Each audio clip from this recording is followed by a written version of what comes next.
All right, well, I'm going to take us home and introduce our last speaker. Jared Forney is near and dear to my heart. He's one of our leaders in our champion Slack and helped me as I got up to speed with Dovetail myself. Amazing. He will be sharing with us his framework for delivering curated insights faster. He's a research operations principal at Okta. Everyone, one final big round of applause for Jared Forney. Woo!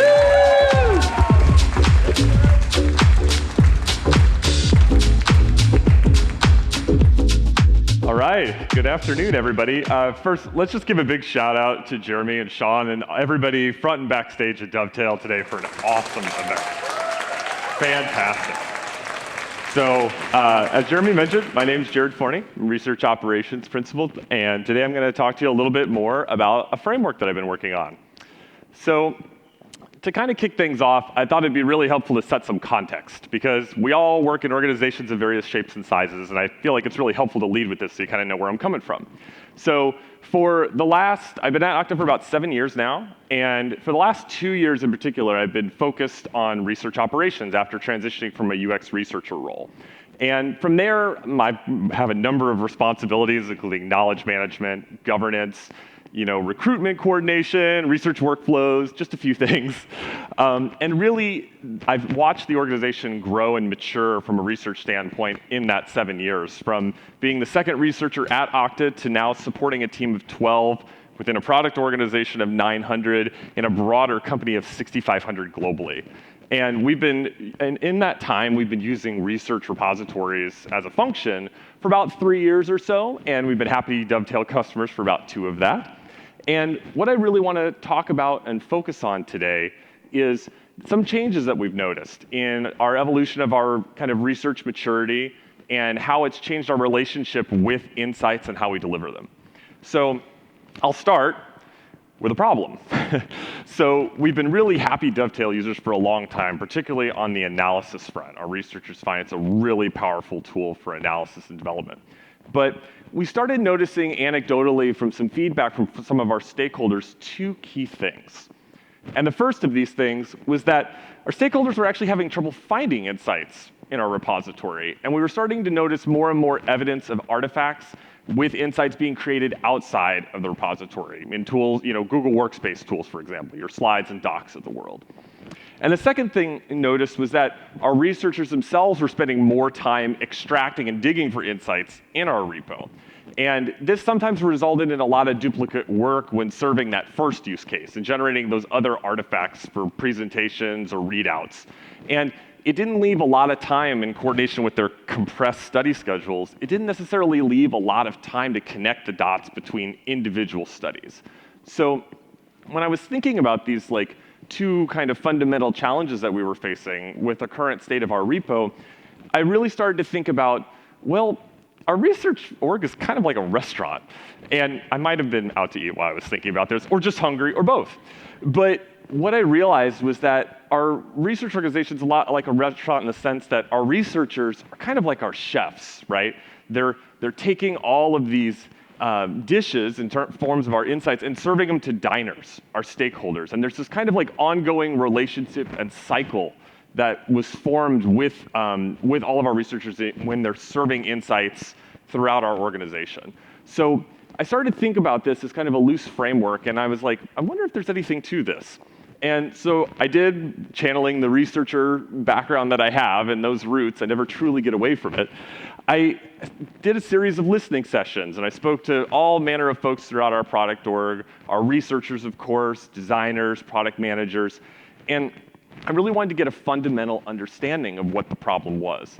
And I came away with 3 big things right off the bat. The first was that our chefs, our researchers, were just faced with an overwhelming number of orders. I think a lot of people here can relate to the fact that you never have enough researchers or research on an organization. There's always an ongoing demand. The second was that there were too many different dishes that our chefs, our researchers, had to choose from and prepare. There were a lot of different ways to generate insights within our organization and within our repository tool, And there was a challenge with consistency in that delivery. And so it made it hard both on the researcher front to generate those insights and also on our diner stakeholder front in finding those insights after they were made. And then the last thing was we had what I'm calling VIP diners, the folks who came in last minute, who are coming in without reservations and asking for off-menu items, things that we weren't necessarily equipped to deliver under our current model with respect to research insight. So what do we do about this? Well, the other big takeaway that we had with this was that we also realized that a repository alone wasn't going to be the sole solution. I think a lot of us, when we all go down this path, anytime we choose a repository tool, we have stars in our eyes, and we envision that it's going to be this centralized place where everybody's going to go for insight all the time. But what we realized, especially with respect to our organization at Okta, is that our research repository was more like a pantry full of ingredients and some recipes to follow, but our diners didn't necessarily want to cook. And so really what we realized was that we need to rethink the way in our relationship with insights and how we deliver them to our stakeholders in that collaborative model. So with that in mind, I started thinking about this framework. And this framework's really built into kind of 4 key pieces. The first is we need to start thinking about what makes a really great dish, right? What makes for a great insight first and foremost. And second, we have to obviously understand who our diners are, right? I mean, it's the people we work with every day, our stakeholders, but we really need to understand what their needs are, and importantly, how they order, how they need those insights delivered, and how it differs from the approaches that we're taking today. And then lastly, the one thing we're all bound by, time and context. We have to understand in what situations they're coming to us with those need for insights, because it may differ based on the project, the timeline, and even the stakeholder. And so with that framework and those 4 things in mind, let's start with what makes for a great dish. So what makes for a great dish is what makes an insight for your organization. Keeping in mind, like all things, this varies based on organization to organization. For Okta, we've really decided on to focus on 3 key things, which I'll go into in a little more detail in the next slide. But the thing that we really wanted to focus on here is a common format. You've probably heard echoed throughout the day that having a common format for insights and a common uniform deliverable in that sense is super important to getting the most out of delivering learnings throughout your organization. The other thing that having a common format for insights does is it really drives consistency and quality. So this is something that having a consistent standard, much like having a consistent standard for a dish, really helps chefs be able to cook more effectively, right? They're more efficient, the dish is consistent, comes out the same way every time. And from that standard and consistency, we also set expectations with our stakeholders, our diners. So when dishes are consistent and a common format, they're efficiently delivered, and they're easier to digest, ultimately. So at Okta, we're thinking about this construction of insights. This is kind of like a mise en place, if you will, right? What do you do before you sit down and you cook? You arrange all of your items that you're going to need to make that dish effectively, to minimize waste of movement, waste of resources. So for us, it comes down to 3 key things for an insight. It's the context, what the insight is about, what features, what part of the product, the audience, et cetera. It's the recommendation, because we heard from a lot of our stakeholders that they really view our researchers as subject matter experts, right? And they really look to our researchers to provide guidance for what to build and where to go. And then the last thing is really crucial to one of Okta's core values, which is to love our customers. And so another thing that we really heard loud and clear from our feedback sessions was that the voice of the user was super important. And so having a customer quote to kind of help solidify and ground that insight was something that was also fundamental to an insight for our organization. And so we've got our ingredients, we've got our dishes. Now let's start thinking about planning a menu. And so before we dive into specific menu types, I think it's also really important to think about some of the considerations when constructing a menu in this format. So when you're planning these menus, you have to consider not only the needs of your stakeholder, but also what you're capable of delivering as a research organization. How capable are you to serve the menu to your diners that you want to serve? Because the reality is like there's a whole range of different deliverables and a whole range of different insights and depth that you can take as a researcher or a research organization, and it's sometimes best to start small to ensure you can deliver things effectively. The second is really just about meeting diners where they are, right? The context that they're in. What we found in our listening sessions too is that a lot of our stakeholders are spending time outside of Dovetail and don't necessarily view it as a first order destination. So they're living in tools like FigJam and Slack and Google Workspace tools and Confluence. And so it became really important for us to be able to match that and meet people where they are. And lastly, just staying flexible, right? We anticipate as we roll out a new framework like this that we're going to have to make adjustments and changes over time. And so that's a really important value just in any aspect of collaboration. So with these menus, in turn, what I'm going to talk about first is the prefix menu. So as its name would suggest, a prefix, it's fixed price. If you've been to any kind of fine dining establishment before, you're probably familiar with this format. But if you're not, it's really just about a set order of items for a single price. And it's a menu type with a clear beginning, middle, and end.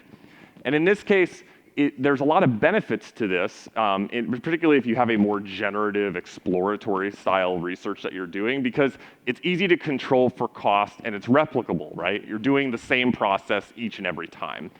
The other advantage of a prefix menu is that it's chef, or in this case, researcher curated. So it allows the researcher to be able to control the experience and shape the way that insights are delivered in a more set way. Now, given that fixed nature, there's also some drawbacks, one of which could be it's not as adaptable as its name fixed would suggest.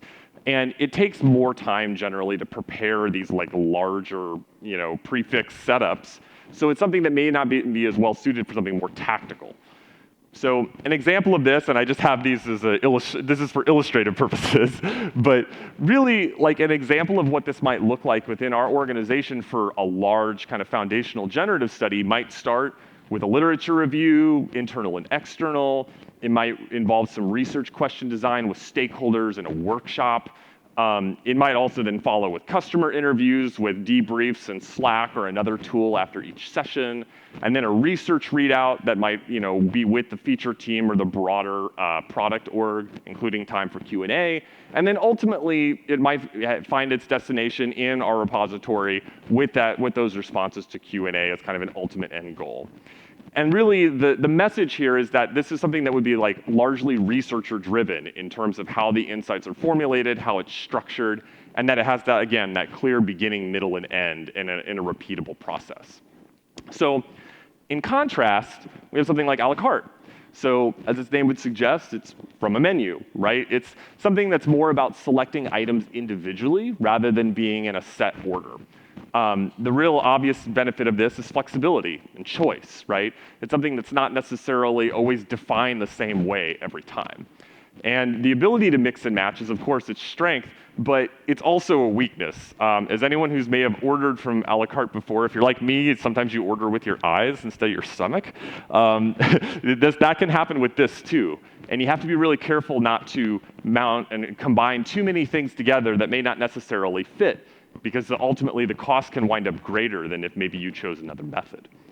So what this might look like in practice is being able to break these things apart in terms of different forms of insight delivery. Like this a la carte option, it's more targeted. So in this case, I've got examples of like our voice of the customer, which again, really important to our company values. Maybe we're looking for specific quotes or clips, or maybe we want to prompt our customer ask me anything sessions, which we're running quarterly now.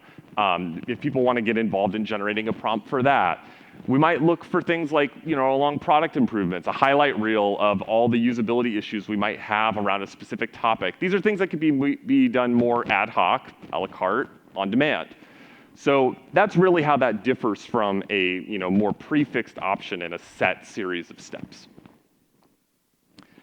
What's neat about this kind of framework too is that hybrids are possible. So we don't have to just stick to kind of like the set menu options I've shown here. Omakase is a really great example, and this may be just because I've had a lot of sushi on the brain for people who've talked to me recently. But in omakase, literally I leave it up to you, is kind of a variation on the prefix method where there might be a set sequence of dishes, but it might change based on seasonality. So this is like really important for being able to accompany for the diner's taste or what's fresh from the market. And in the case of Okta, the biggest season is conference season. So our Octane conference every year is a great example of when we might take this omakase method and adjust our framework for how we deliver insights, things like with feeds or tags or attributes in Dovetail that focus specifically on the Octane event because it's so top of everyone's mind as our big customer event of the year. The other option here is a set menu. So this is kind of the food truck model where especially for research teams that may be more resource constrained, this can be a great option to focus your insight delivery into literally just one thing. What's one thing you do really well? So for a food truck, it might be that one really great chicken sandwich. If you're an East Bayer like me, you think about cheese board pizza. They make one pizza a day, and they focus most importantly on the ingredients and being able to crank those pizzas out really quickly. So really with a set menu, the idea is focused on efficiency and the highest quality for a narrowly defined insight. So we've talked about the importance of fresh ingredients in dishes. We've talked about being able to set menus up in an effective way. So how do you apply this to research strategy as a whole? And you might have been looking through this and asking yourself, like, wait a second, Jared, like, aren't these just playbooks? And in a way, they kind of are. But I think there's like two really key differences from a traditional research playbook. The big ones are that they're modular and service-centric. So I know from experience as a research operations professional, like typically when we're writing operations playbooks and things, they tend to be large, single point, monolithic structures. And they tend to be written to be more referential, which is really great for me, or if I'm handing something off to someone else or training someone on a way we do things. But they're a little bit trickier to update and apply in a point-based, piecemeal-based way, which is where menus can really come in because they're easy to spin up and adopt. The second thing is that they have a really strong service narrative. So playbooks tend to be more for the person writing it, again, more for the operations or research professional, whereas menus can be more directed at the stakeholder. And it really involves them more in the process of being able to actually be a part of that insight generation process, that insight delivery process. So with that in mind, just to recap, menus are really flexible and they're really adaptable. It's something that can be used throughout research organizations to drive insights more effectively and more efficiently and more repeatably. And really fundamental to menus as a whole is that consistency is really key to a great dish. Having a fundamental common agreement on what an insight is in your organization is absolutely crucial to getting menus right. And lastly, different menus for different restaurants. At this point, really near and dear to my heart because I've started from very small research organizations into bigger ones. And the really important thing is we don't have to shoot for a 4-star Michelin experience every time. It's really, really important to emphasize that like In-N-Out, for those of you in the States who know burgers, like In-N-Out can be a really great experience too. They have a great menu. And it can, where nobody is really going to compare like something like French Laundry and In-N-Out together in the same echelon, right? But they can both be great experiences for the customer based on what their goals are and how you're delivering on that experience. So no matter what size your research organization or what stage of development your research maturity curve is at your org, menus are a really great way to help sharpen your insight delivery and make sure that you're giving the best possible experience for your stakeholders. And so with that, thank you very much for your time, and I really appreciate it.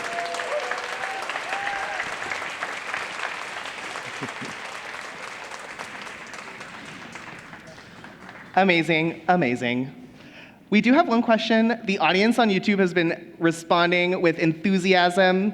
They'd like to see what has worked well at Okta with engaging your stakeholders. Do you have a pro tip when it comes to insights? Oh, good question. I think really the best way to engage stakeholders when it comes to insights is involve them early, right? Mm-hmm. I think as early as possible in the research process, and I'd even say it's even before the sitting in on customer calls, we're using that as an example, right? It's starting all the way back at research question formulation, because I think that's really crucial to helping your stakeholders understand what goes into the research process.